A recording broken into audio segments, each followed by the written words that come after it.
Partai Golkar dipastikan menggelar musyawarah nasional ke-9 di Nusa Dua, Bali pada 30 November. Ketua Umum Partai Golkar, Abu Rizal Bakri, kembali menegaskan kesiapannya untuk memimpin partai pohon beringin itu.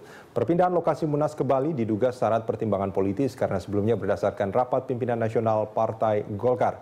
Munas diputuskan akan diselenggarakan di Bandung atau Surabaya. Jadi kalau diputuskan harus dilakukan tanggal 30, ya kita lakukan. Apa susahnya? Kalau yang menolak, ya biasa-biasa saja. Kita lihat aja yang menerima lebih banyak oleh dari nolak. Gitu. Yang paling memungkinkan ya untuk mengatasi hal-hal teknis yang ada itu, maka Bali ditetapkan untuk menjadi tempat pelaksanaan Munas ke-9 Partai Golkar. Ya, dialog kita lanjutkan dan saat ini sudah bergabung bersama kita melalui sambungan telepon ketua steering komite Munas Partai Golkar terpilih Pak Nurdin Halid. Pak Nurdin. Ya. Pak, ini sebelum ke perpindahan lokasi Munasnya, Pak, ini banyak yang menolak Bapak untuk menjadi ketua panitia atau ketua steering komite. Tanggapannya? Tidak banyak yang menolak. Yang menolak itu beberapa oknum yang mungkin punya kecurigaan bahwa kalau saya ketua steering, mereka punya kepentingan tidak akan tercapai. Padahal sebetulnya tidak perlu berpandangan begitu. Kepentingan apa sebetulnya, Pak? Steering komite itu tugasnya hanya menyiapkan materi. Itu tugasnya steering komite. Persoalan dukungan itu masing-masing calon ketua umum itu punya hak yang sama, punya kesempatan yang sama, punya roh yang sama untuk meyakinkan para voters. Dan bukan ketua steering yang meyakinkan para voter. Ya, gitu. Kepentingan apa yang dikhawatirkan tidak bisa diakomodir oleh steering committee? Ya, itu yang saya tidak tahu kenapa mereka oknum calon ketua umum itu tidak setuju. Kalau saya sementara sesuai dengan mekanisme itu ditetapkan sesuai dengan mekanisme partai yang selama ini juga berlangsung seperti itu. Tidak ada yang dilanggar sama sekali oleh ketua umum. Ya. Apalagi ketua umum diberi kewenangan oleh Rapimnas untuk membentuk panitia dan mengambil langkah-langkah dalam rangka mensukseskan musyawarah nasional. Jadi ini bersifat personal, bersifat pribadi. Jadi yang memaksakan kehendak itu siapa gitu. Ya. Artinya sebetulnya kekhawatiran mereka yang tidak mendukung Pak Nurdin sebagai ketua steering committee itu berlebihan ya? Berlebihan, tidak perlu terjadi. Saya beri contoh begini. Waktu Agung Laksono ditunjuk oleh Abu Rizal Bakri, didukung, direkomendasikan untuk menjadi Menko Kesra, itu tidak melalui rapat pleno, itu keputusan ketua umum.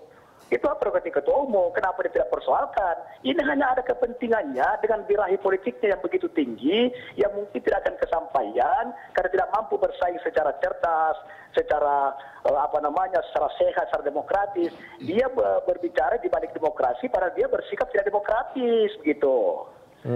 Ya, Pak Nurdin, ini kan biasanya kalau seseorang ditunjuk sebagai dalam hal ini ketua panitia ya Pak ya, apakah ada tugas-tugas tertentu ketua SC, apakah ada tugas tertentu yang dikatakan oleh Pak Ical?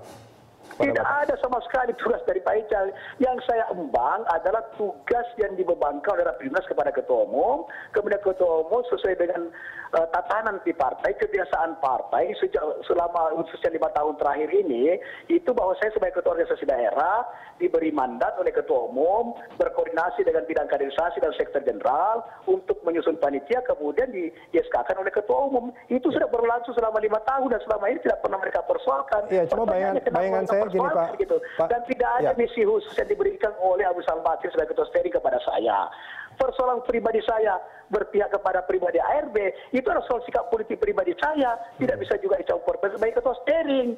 Dan itu biasa dalam politik, mereka yasa, mereka pertemuan-pertemuan di mana-mana, mereka juga turun ke DPD 1, DPD 2. Yang harusnya mereka lakukan adalah memberikan keyakinan kepada voters, para pemegang hak suara, dengan visi misinya untuk membangun kejayaan Partai Golkar. Itu mereka lakukan, kenapa persoalan SC, OC yang dipersoalkan gitu. Ya, artinya ya sebetulnya walaupun Pak Nurdin mengatakan bahwa akan memilih ARB, ini bukan menjadi masalah sebetulnya meskipun Pak Nurdin saya tidak punya hak pilih.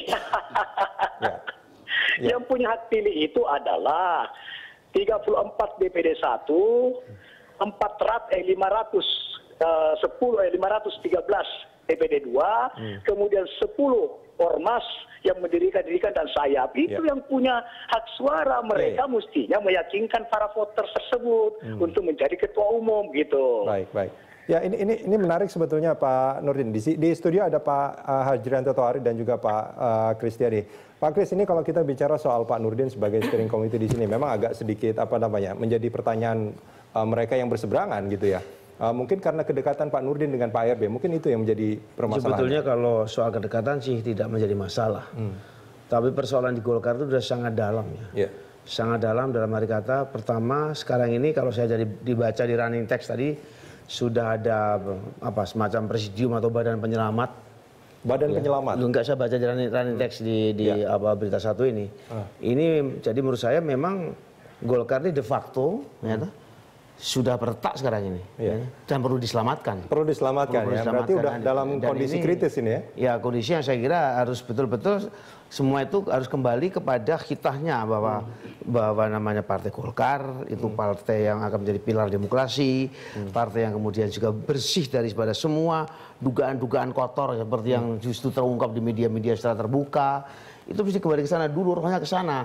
Sebab beginilah sekarang ini yang kalau kita cuma mengikuti semua retorika dan apa yang dibicarakan dengan segala macam yang muluk-muluk ini, kita sudah tidak bisa mengetahui apa-apa, kecuali kita memang bisa mengetahui detail. Dan misalnya kalau dikatakan bahwa Golkar bersih dan dalam Munas tidak akan terjadi apa-apa, ada yang usul bagaimana kalau KPK. Tapi ada pernyataan yang berbeda.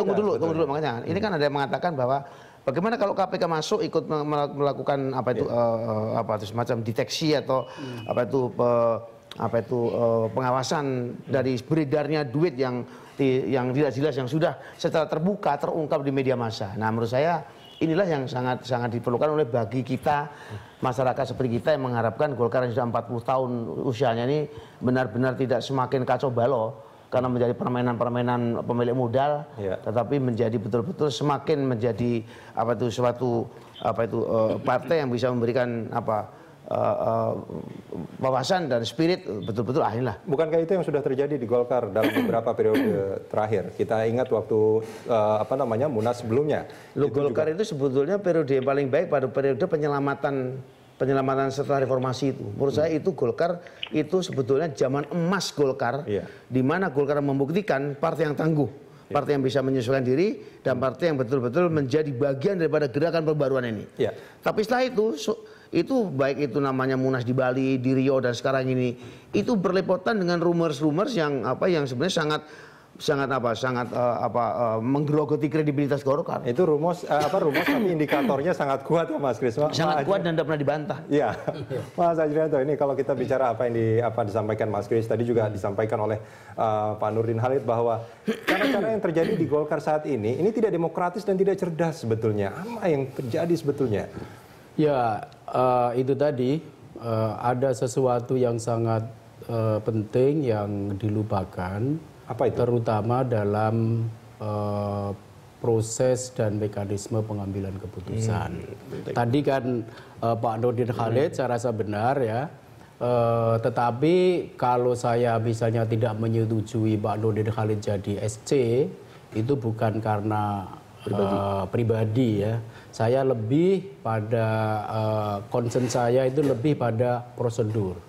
Karena sebetulnya yang berhak untuk menentukan itu pleno.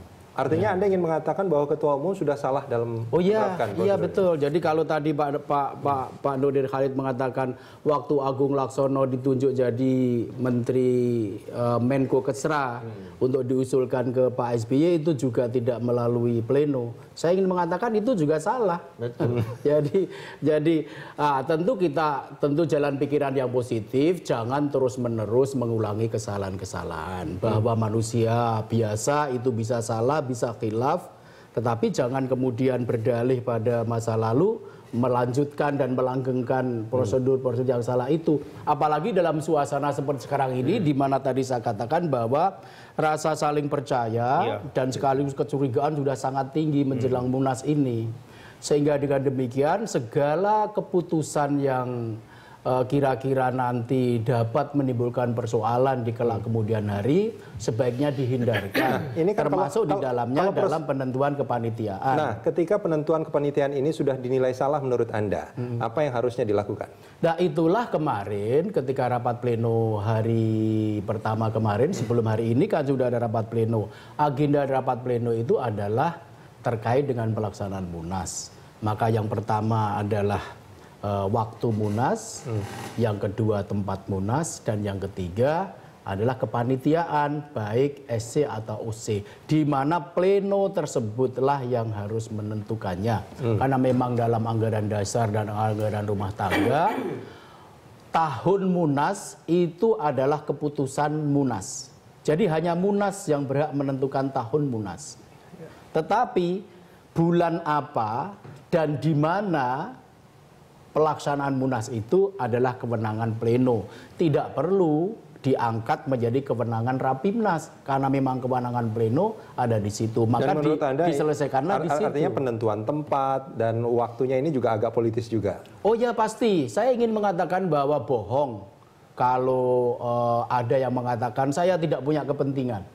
Semua orang di politik itu punya kepentingan, tetapi hendaknya kepentingan tersebut itu didasarkan pada etika politik, pada fatsun politik, dan lebih daripada itu juga pada asas kepatutan dan kepantasan. Baik. Jangan segala-galanya yang dijadikan ukuran cuma kepentingan dan kepentingan pribadi. Apalagi kalau kemudian direduksi jadi kepentingan pribadi atau kelompok. Dan itu kental sekali terjadi saat ini. Ya saya rasa seperti saya katakan di awal tadi, itu sebetulnya juga merata di semuanya yang sekarang bermain di elit kepemimpinan Partai Golkar. Secara jujur saya ingin mengatakan bahwa inkonsistensi itu ya melanda semua pihak. Baik. Untuk itu saya menawarkan akhir-akhir ini ya sudahlah semuanya memberikan sumbangan pada inkonsistensi, kompromi saja.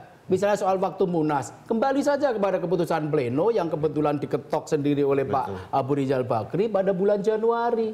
Udah kita kembali ke situ, dan kemudian yang kedua menyepakati kepanitiaan Munas. Dan itu yang belum disepakati saat ini. Itu yang kemudian dalam pleno kemarin justru terjadi deadlock, kegaduhan, lalu kemudian diskors, hari ini akan diulang lagi, tetapi kemudian terjadi kericuan yang sama dan akhirnya tidak bisa diselesaikan. Kita akan sambung ini di segmen berikut nanti. Oke.